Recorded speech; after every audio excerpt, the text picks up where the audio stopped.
Hello friends, तो आपका अपना यूट्यूब चैनल आर्यभट्ट क्लासेस में स्वागत है। आज हम लोग जानेंगे कक्षा 10 के 3.1 के बारे में। एक्सरसाइज 3.1 में जो है ग्राफ विधि से सवाल को हल करना है। ग्राफ विधि से सवाल को हल करना बहुत ही आसान होता है, लेकिन आपको स्टेप बाय स्टेप इस वीडियो को देखना पड़ेगा और इस वीडियो में आपको पता चलेगा कि ग्राफ किस तरह से बनाया जाता है। बहुत सरल ही भाषा में। देखिए, आपको क्वेश्चंस स्क्रीन पे दिख रही होगी, लेकिन क्वेश्चंस हमारे पास है और क्वेश्चंस मैं पढ़कर सुनाता हूं और समझने की कोशिश कीजिएगा आप लोग। क्वेश्चंस कह रहा है कि आफ्ताब अपनी पुत्री से कहता है 7 वर्ष पूर्व। पूर्व का मतलब होता है पहले। पूर्व का मतलब क्या होता है? पहले। और पश्चात का मतलब होता है बाद। इस दो बात को ध्यान में रखिएगा। कहता है कि 7 वर्ष पूर्व मैं तुमसे 7 गुनी आयु का था, अब से 3 वर्ष बाद मैं तुमसे केवल 3 गुनी आयु का रह जाऊंगा। क्वेश्चन यही कह रहा है। क्वेश्चन आपको समझ में आया होगा। क्वेश्चन नहीं समझ में आया होगा तो आप यहाँ पे देखिए, आफ्ताब अपनी पुत्री से कहता है, देखिए क्या कहता है कि 7 वर्ष पहले जो हूँ, जैसे अभी का आयु आफ्ताब को कुछ होगा, लेकिन आपको नहीं पता, ना मुझे पता है, ना उनके पुत्री का आयु पता है। जब इस कंडीशन में किसी का आयु नहीं पता रहता है तो हम लोग मानते हैं कि माना कि लिखेंगे हम लोग, माना कि आफ्ताब की वर्तमान आयु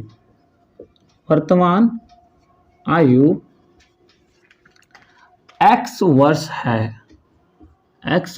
है और उनका पुत्री का भी आयु नहीं पता है आपको, तो उनका पुत्री का आयु हम लोग मान लेंगे, पुत्री की वर्तमान आयु y वर्ष है। किसी को कोई दिक्कत? इतना तो समझ में आ गया होगा आपको। आफ्ताब का आयु हम लोग x वर्ष मान लेते हैं और उनका पुत्री का आयु आपको y वर्ष मान लेना है। अब देखिए प्रश्न में कुछ कह रहा है। प्रश्न में क्या कह रहा है अब देखिएगा क्वेश्चन में। तो प्रश्न में कहा कि 7 वर्ष पूर्व। 7 वर्ष पूर्व का मतलब होता है पहले, यानी दोनों का उम्र में 7 साल घट जाएगा। इसका मतलब अगर आफ्ताब का अगर x है और उनका पुत्री का y है तो 7 वर्ष पूर्व यानी x - 7 होगा और उनका पुत्री का आयु में बोलेंगे तो y - 7 होगा। आपको ये समझ में आ गया होगा। लेकिन कंडीशन क्या दिया है कि जो आफ्ताब जो है अपनी बेटी से, यानी अपनी बेटी से 7 गुना ज्यादा है, तो इसका मतलब उसको अगर बेटी को पिताजी के उम्र के बराबर लाना होगा तो इसका मतलब इनको 7 गुना करना होगा। बात को समझिए। यहाँ पे देखिए कि यदि उनकी बेटी 10 साल की होगी तो इनका पिताजी 7 गुना ज्यादा यानी 70 से होंगे। अब 70 साल के बराबर ये बेटी को अगर मैं लाना चाहता हूं इक्वेशन बनाने के लिए, क्या बनाने के लिए? समीकरण बनाने के लिए, तो आपको इसमें मल्टीप्लाई करना होगा 7 से, ना कि इसमें मल्टीप्लाई करना होगा। समझ में आ रही होगी आपको? तो यहां पर हम क्या करते हैं, उनकी पुत्री के आयु में 7 से मल्टीप्लाई कर देते हैं ताकि आफ्ताब जो है और उनकी पुत्री का जो आयु जो है दोनों क्या हो जाए? बराबर हो जाए। देखिए आगे मैं बनाता हूं। अब ये हम लोगों ने क्यों किया? क्योंकि इससे हम लोगों को इक्वेशन पता चलेगा। जब इक्वेशन पता चलेगा तब ही हम लोग ग्राफ विधि से इसको हल कर सकते हैं, अन्यथा आप ग्राफ विधि से हल नहीं कर सकते हैं। समझ में आ रहा है आपको? तो देखिए इसको हम बना रहे हैं, तो x - 7 है इज इक्वल टू, अब देखिए ये गुना के फॉर्म में, गुना जब आपको इससे करना होगा तो 7y हो जाएगा, और जब आपको 7 से मल्टीप्लाई कीजिएगा तो 49 हो जाएगा और माइनस का माइनस रह जाएगा। समझ रहे होंगे आप? अब देखिए x और y को एक जगह ला देते हैं। x माइनस में 7y is equal to minus में 49, और ये माइनस वाला 7 है, बराबर के जब वो सट जाएगा तो प्लस में 7 आ जाएगी। समझ रहे हैं आप लोग? अब देखिएगा x - 7y बराबर में, जब आप देखिए ये माइनस में और ये क्या चीज में, बोलो क्या चीज में? ये प्लस में। तो प्लस और माइनस क्या होता है? प्लस माइनस क्या होता है? फिर वीडियो को आप सिर्फ देख रहे हो, बताओ भी प्लस माइनस क्या होता है? प्लस माइनस माइनस होता है, आप जानते भी हैं। तो यहाँ पर माइनस में 42 आएगा। अच्छा, माइनस में 42 क्यों आएगा? क्योंकि दोनों में से तो बड़ा ये था 49। समझ रहे हैं ना? तो 42 आएगा माइनस में। ठीक है, अब देखिए ये हमारा क्या हो गया? इक्वेशन नंबर 1 हो गया। अब देखिए ये था स्थिति नंबर 1 में। पहला कंडीशन में ये बात बताया था, लेकिन दूसरा कंडीशन आप जब देख रहे होंगे, दूसरा कंडीशन बोलेगा अब से 3 वर्ष बाद, अब से 3 वर्ष बाद मैं तुमसे केवल 3 गुनी आयु का रह जाऊंगा। ये उनका पिताजी कह रहा है, यानी स्थिति नंबर 2 में ये बात बोल रहा है। स्थिति नंबर 2 में। ये पहला स्थिति था, स्थिति नंबर 1 था हम लोगों का। लेकिन पहला स्थिति में ये बात बोला था, यहाँ पर हम लोग लिख देते हैं दोनों 7 वर्ष पूर्व दोनों की आयु, ताकि आपको बनाने में आसान हो। और यहाँ पर देखिए 3 वर्ष बाद दोनों की आयु। देखिए 3 वर्ष बाद जो है, अगर मैं बात करूं, अगर उनका पिताजी का x उम्र था, देखिए हम लोगों ने x माना है और उनकी पुत्री को क्या माना है, y। अगर x है तो 3 वर्ष बाद इसमें 3 जुड़ जाएगा, रियलिटी बात है। देखिए अब यहाँ पर y है, y में भी 3 साल जोड़ना है तो 3 साल जुड़ जाएगा, क्योंकि 3 वर्ष बाद का मैं बात बता रहा हूँ, ठीक है। 3 वर्ष बाद में क्या बोल रहा है कि आफ्ताब जो है पुत्री से मात्र 3 गुना आयु का रह जाएगा। इसका मतलब मैं फिर से बता रहा हूं कि अगर इनको पुत्री को आफ्ताब के इक्वल आना है तो पुत्री किन से मल्टीप्लाई हो जाएगा, 3 से। ठीक है, समझ में आ रहा है आप लोगों को। अब यहाँ पर देखिए इक्वेशन बनाते हैं हम लोग। ये हो गया x प्लस में 3 इज इक्वल टू 3 को y से गुना करेंगे तो 3y आएगा, और प्लस में 3 गुना 3 यानी 9 आ जाएगा। अब ये देखिए x, ये 3y इधर आएगा तो माइनस में 3y हो जाएगा, इज इक्वल टू प्लस में ये 9 है, ये उधर जाएगा तो माइनस में 3 आ जाएगा। तो x माइनस में 3y बराबर में 6, ये इक्वेशन नंबर 2 हो गया हम लोगों का। हम लोगों ने अब 2 इक्वेशन निकाल लिए हैं, इक्वेशन नंबर 1 निकाल के रखे हैं और इक्वेशन नंबर 2 निकाल के रखे हैं। अब इधर के साइड में हम लोग क्वेश्चंस को हटा देते हैं ताकि ग्राफ बनाने में मदद मिले, ठीक है। क्वेश्चंस को क्विट कर देते हैं। चलिए समीकरण 1 से किससे काम करें हम लोग, समीकरण 1 से काम कर रहे हैं। समीकरण 1 से, समीकरण 1 में आपको कुछ दिया गया है। देखिए x माइनस में 7y बराबर में माइनस 42। आपको समझ में अभी नहीं आ रहा होगा कि ग्राफ विधि से हम लोग किस तरह से बनाएंगे, लेकिन अभी तुरंत अब जो है समझ में आने लगेगा। देखिएगा, क्योंकि इसके बाद हम लोगों को एक काम करना है ताकि इससे सवाल तुरंत बन जाएगा। देखिए यहाँ पर समीकरण 1 के लिए आप एक बॉक्स बना दीजिए, ताकि इन बॉक्स में एक्स वाई का मान कुछ ना कुछ रखेंगे हम लोग। देखिए एक्स रख दिए, वाई रख दिए। देखिए अपने मन से ग्राफ विधि में बनाने का एक ही उपाय है कि आपको इन समीकरण में x y का मान कुछ भी रख सकते हैं, कुछ भी।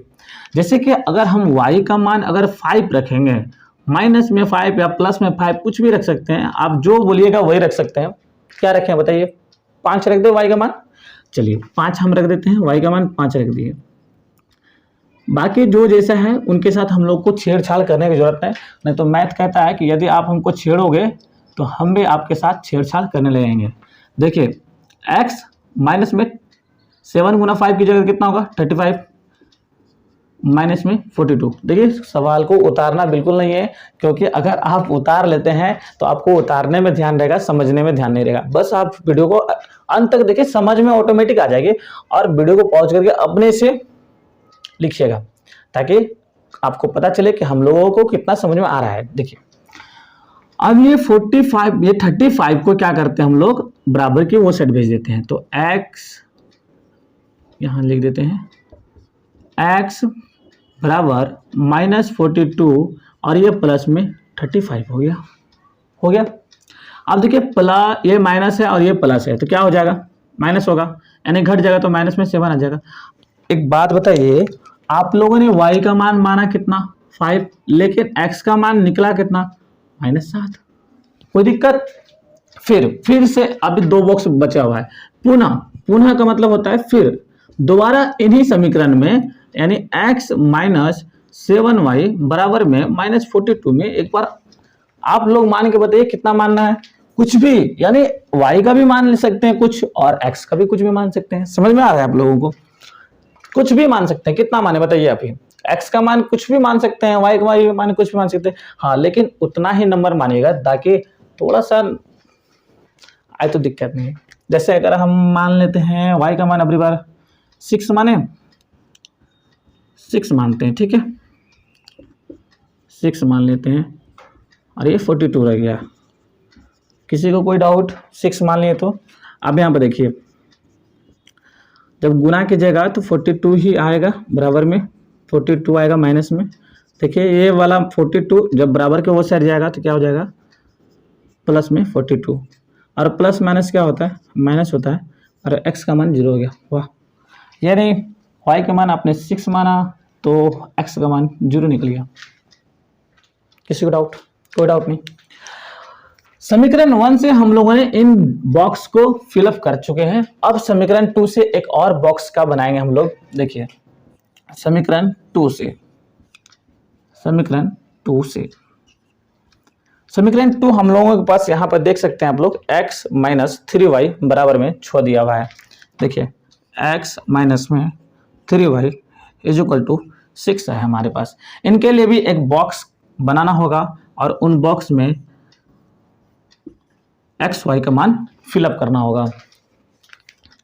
देखिए x के जगह पे आप कुछ भी मान सकते हैं, y की जगह पे भी कुछ भी मान सकते हैं। यहाँ पर हम लोगों ने y का मान माना था आज, अब हम लोग यहाँ पर x का मान मानते हैं। देखिए x का मान हम लोग 0 मान लेते हैं। कितना मान लेते हैं? 0। तो y का मान कितना निकलेगा आप लोग बताइए। वीडियो को पॉज कीजिए पहले और आप जो है बताइए कि y का मान कितना निकलेगा।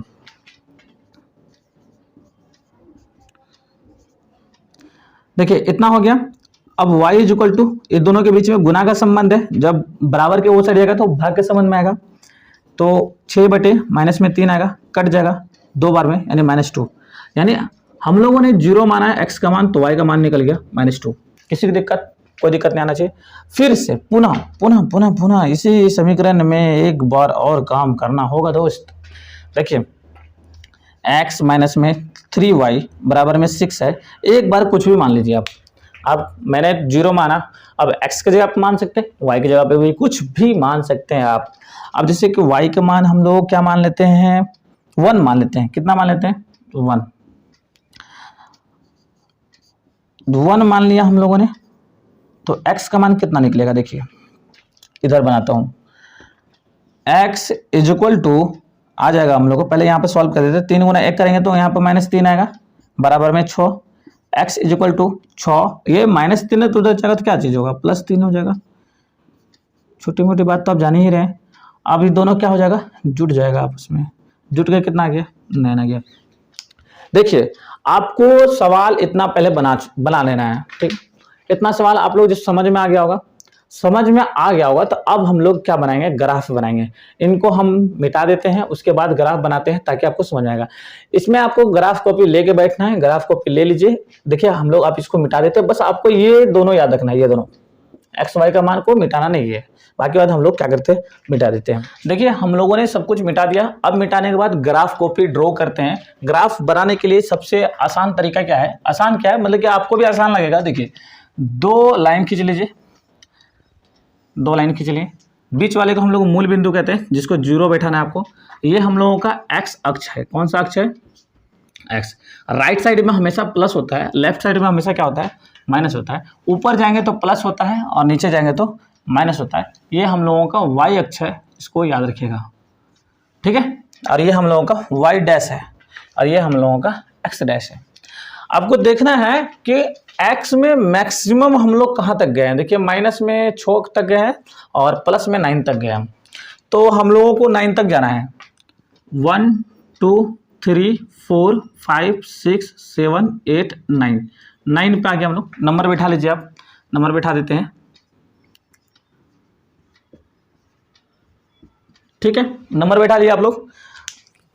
अब देखिए और y पे हम लोग कितना मैक्सिमम कहाँ तक गए हैं, 6 तक। 1 2 3 4 5 6, आगे भी जगह है तो लिख दीजिए। 1 2 3 4 5 6 7 तक लिख दिए, ठीक है। इधर माइनस में हम लोग, माइनस में x में 7 तक गए हैं, ठीक है। 1 2 3 4 5 6 7, ये -7 है। बाकी नंबर बैठा लीजिए आप लोग, ठीक है। y का मान -2 तक है। 1 2 3 4 सब क्या चीज में है, माइनस में है, 4 तक लिख दिए। अब यहाँ पर देखिए समीकरण 1 में जो है हम लोगों ने ये बॉक्स को तैयार किया था, आपके पास लिखा होगा। देखिए x का मान -7 ढूंढना है। देखिए -7 यहाँ पर है, है कि नहीं, -7 यहाँ पर है। और y का मान 5 को ढूंढना है, y का मान 5 का है, यहाँ पर है। तो आपको इस तरह नहीं मिलाना है, आपको यहाँ पर एक मिड पॉइंट मिल जाएगी जरूर, बीच में एक बिंदु मिल जाएगा, और आपको जो है इस तरह से ड्रॉ करना है। तो मेन बिंदु हम लोगों का ये हुआ, ये वाला, ये मेन बिंदु हुआ हम लोगों का -7 और 5। ठीक है, पहले आपको x का लिखना है, फिर y का लिखना है। ये जो अनुपात हम लोग जो लिखते हैं, निर्देशांक बिंदु लिखते हैं, ये पहले x फिर y लिखते हैं। उसके बाद एक बार और ढूंढो, y का x का मान 0 है, तो 0 तो यहीं पर आ जाएगा, और y का मान 6 यानी यहाँ पर आ गया। अब ये दोनों बिंदु को हम लोग मिला सकते हैं। इस बिंदु को हम लोग बोलेंगे 6 0 कहेंगे, 0 6 कहेंगे हम लोग, 0 6। अब क्या करते हैं, इन दोनों बिंदु को हम लोग क्या करते हैं, मिला देते हैं। देखिए नहीं मिल रहा है, आप लोग मिला लीजिए अच्छा से स्केल की सहायता से। इस तरह से हम लोगों ने मिला लिया। ठीक है, चलिए ये हम लोगों का ये जो रेखा जो खींचे हम लोग किस समीकरण से खींचे हैं, x और -7y = -42 से खींचा गया है, अब इनको हम लोग ड्रॉ करते हैं। x का मान 0 तो यहीं पर आ जाएगा, y का मान -2 है, यहाँ पर आ गया मेन बिंदु। देखिए x का मान फिर 9 ढूंढना है, 9 ढूंढ लिया हम लोगों ने, और y का मान 1 ढूंढ लिया, 1 प्लस वाला देखिए यहाँ पर। तो हम लोग क्या करेंगे, यहाँ पर इस तरह से डॉट डॉट दे के आना है, यानी ये मेन बिंदु हम लोगों का 9 और 1। अब इस बिंदु से इस बिंदु को हम लोग क्या करते हैं, मिला देंगे ये दोनों बिंदु से। और ये जो खींचे हैं हम लोग कौन सा समीकरण से खींचे हैं, समीकरण 2 से खींचे हैं, x - 3y = 6 से खींचे हैं। ठीक है, यही हम लोगों का ग्राफ है। तो आशा करता हूँ कि आप लोगों को यह वीडियो समझ में आया होगा। यदि वीडियो समझ में आया होगा, थोड़ा सा भी हेल्प पहुँचा होगा, तो आप अपने रिलेटिव में ज़रूर भेजें, शेयर करें वीडियो को, और मिलते हैं नेक्स्ट वीडियो में। तब तक के लिए आप इसी प्रकार से मुस्कुराते रहिए और अपना तैयारी जोश और जुनून के साथ करते रहिए। ठीक है, और हाँ एक बात बताना चाहूँ, अपना ख्याल ज़रूर रखिएगा। ठीक है, bye bye, take care, love you all.